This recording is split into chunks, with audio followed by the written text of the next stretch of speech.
Welcome to the Murphy, Sam, and Jodi After the Show podcast. We love having you as part of the family. Be sure to subscribe to our YouTube channel if you haven't done that yet. And if you're not a regular podcast subscriber, that's easy to do too. You can even go to murphysamandjodi.com and click on your favorite, the podcast subscription button and choose your favorite provider. One of the things I'm excited about doing, Murphy, we were talking about it being the last night, tonight being the last night of just you and I empty nest with the girls moving back in, our girls moving back in for a time, is I'm excited to, this is a silly thing, but to grocery shop for them or grocery shop with them in mind now. Yeah. Because when they were little, I loved to, when I would go to the grocery store, come home with at least a couple of surprise things. Yeah. And it was, they got to where they knew, oh, mom's on the way home from the grocery store. And so they would hit the kitchen to see what I had bought, whether it's Cinnamon Toast Crunch or something new that I had found. It's fun to surprise your family like that. If you're the one who does the grocery shopping, when it's just been you and I, Murph, I mostly stick to our basics, and it's a little boring, you know? That's fine. Hey, you're probably the better shopper because I tend to be the impulse buyer if I go out and do it. Well, you sometimes will come home with all the fun stuff, but none of the basics. Yeah, that's You didn't stick to the list. That's right. No. I mean, to me, when Sam is the food dude, that's the grocery list right there. Cookies and chips. I mean, and I even have done that for you. Those little ice cream bars that I'll surprise you with. I'll be like, there's something in the freezer for you. It's just fun for me to do that for them. So literally in the next couple of days, and I even told them that I'll be, having to shop for 4 again instead of 2. I was, used to shopping for 2, cooking for 2. It's so funny. We always have leftovers now in the fridge. That won't happen. Yeah, well, and our girls have said that they will be contributors too. They're willing to go shopping or do whatever. So, Taylor especially has a full-time job and is not in school right now. Is she going to buy real food or is she just going to She actually, of all of us, she's the foodie. Oh. Yeah. She's more likely to buy the up the game. And so I'm come excited. home and cook it. Yeah. I'm excited about that. But it's just fun to stock your pantry with things that your family's going to find and go, because it's a cool thing. I remember when I was a little girl, taking you back to the country, and I would go into our pantry, which was the laundry room with a shelf. And that shelf would not change very often. Oh, wait, that's weird. So, what would happen to cereal? If it's in the laundry room, would it kind of go bad? Because, we only ever had Cheerios. Laundry room we steams only up. ever had Cheerios. Okay. And I don't know. My parents didn't think of that. I guess Cheerios have a shelf life of 3 or 4 years. Right. I don't remember much cereal. No. Yeah, even I will eat Cheerios that are past the expiration date. Yeah. I have no problem doing There's no that. expiration date. Who cares? Right. But I can remember going to spend the night and do a sleepover with a girlfriend, and part of that fun was their pantry. Yeah. First of all, a walk-in pantry was like, what? And then it was just so fun. And she's like, yeah, I have a Coke. I'm like, you have Coca-Cola? Yeah, it's funny you don't say have that. Check drinks? Something goofy about a walk-in pantry is like when I start, got my first house, it's like, I want a walk-in pantry. And now, of everything in here, I want a walk-in pantry. Yes. I'm tired of those bifold doors. Correct. It's one of those things that makes you feel like you've made it in the world. My grandmother was the only one that ever had a walk-in pantry that I know of. And you and I've never had a walk-in pantry, Jodi.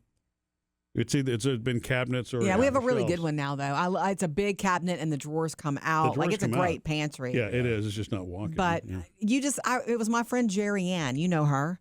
I would go to her house and I could not believe their pantry. Yeah. Not just because it was big and it was organized, but there was stuff in there that our family didn't buy. And she was like, yeah, you can have anything you want. We would go in the kitchen for snacks and she'd grab something and I'd be like, wait, I can have anything I want?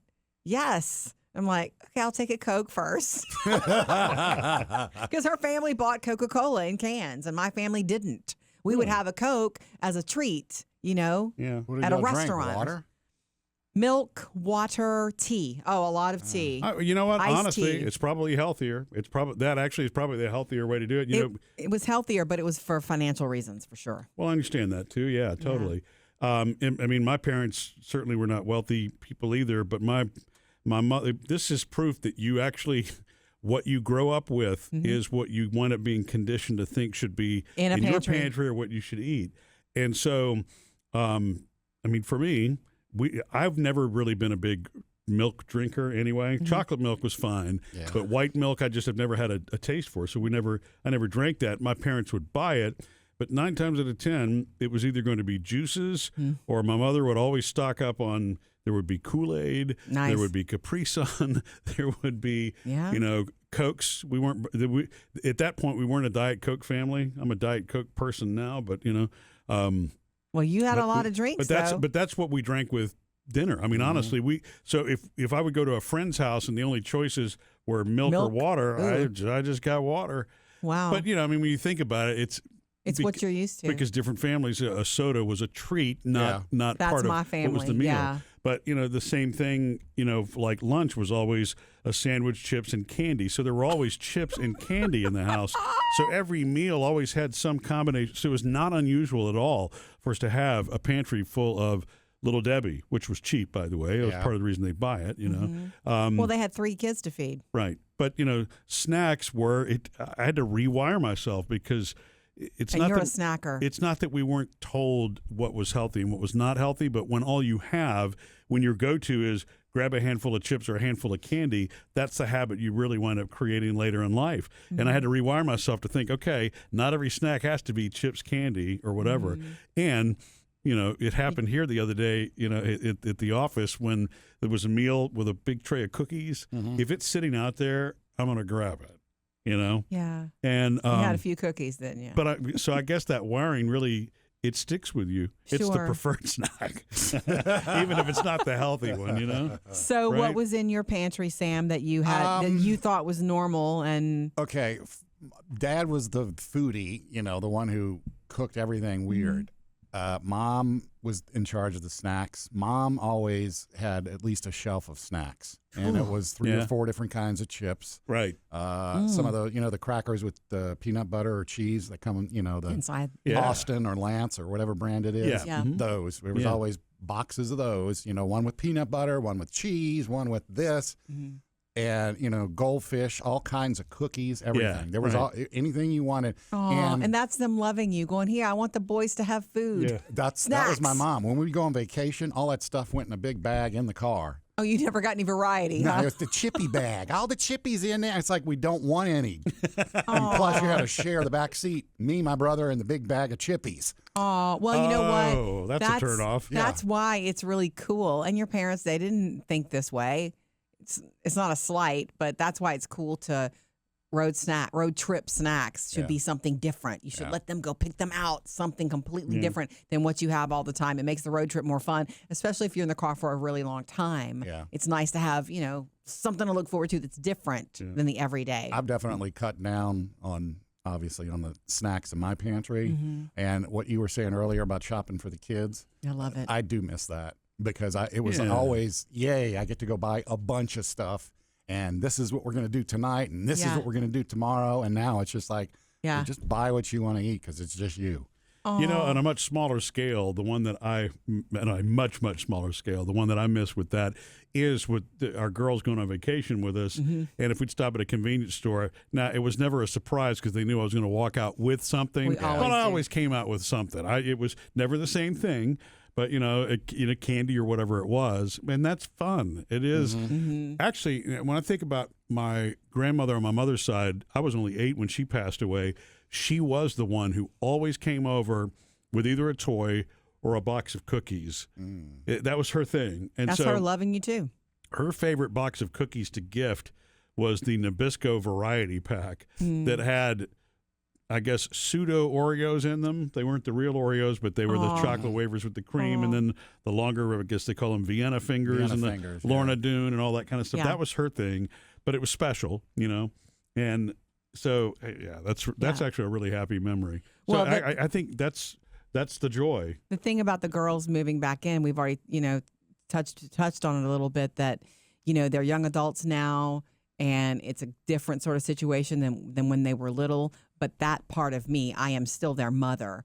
And if I'm still the one doing the grocery shopping, I'm looking forward to putting those things there, whether I'm there when they discover it or not. You know, I'll put the things away in the pantry and the refrigerator and the freezer, and I know they will discover it. Yeah. And chances are they'll double check. Hey, are these Dad's? Can we eat these? And I'm going to be like, it's all for everybody. Oh, well, that's nice that they check. Sometimes they do, yes. And I think they will now, moving back in. Is that because there have been incidents in the past with Dad?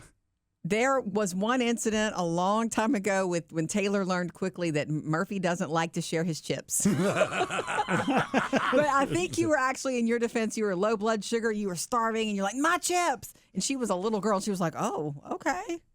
Yeah. Do you remember that? I don't remember Snack that. Monster Murphy. Yeah, but I do love to share them now. My two guilty pleasures right now, and these aren't this is not an ad for anything. Jodi found the frozen version of Kind Bars. The Kind Bars now makes an ice cream, and they're little small things, and they're delicious. And then that was the freezer treat that I was like, there's something. That for was you the in freezer the freezer treat, and then the other one was a little treat that I brought home for Jodi. Body Armor now has a sugar-free lemon lime version. Oh, zero which is sugar. So good. Kind of happy. Yeah, happy drink. I guess it reminds me as a kid of like lime snow cones and that kind of thing. Those are just happy memories. So yeah, so I'm looking forward to them. So now you're bringing more snacks home. I am. Sounds like a Be perk on the to me. lookout. Maybe you've got one you want to share with us. We'd love to hear from you too. You can share it on our Facebook page, or hit us up on Instagram through messaging, or you can send us a voice memo at murphysamandjodi.com. Missed any part of the show? Get it all on the Murphy, Sam, and Jodi podcast.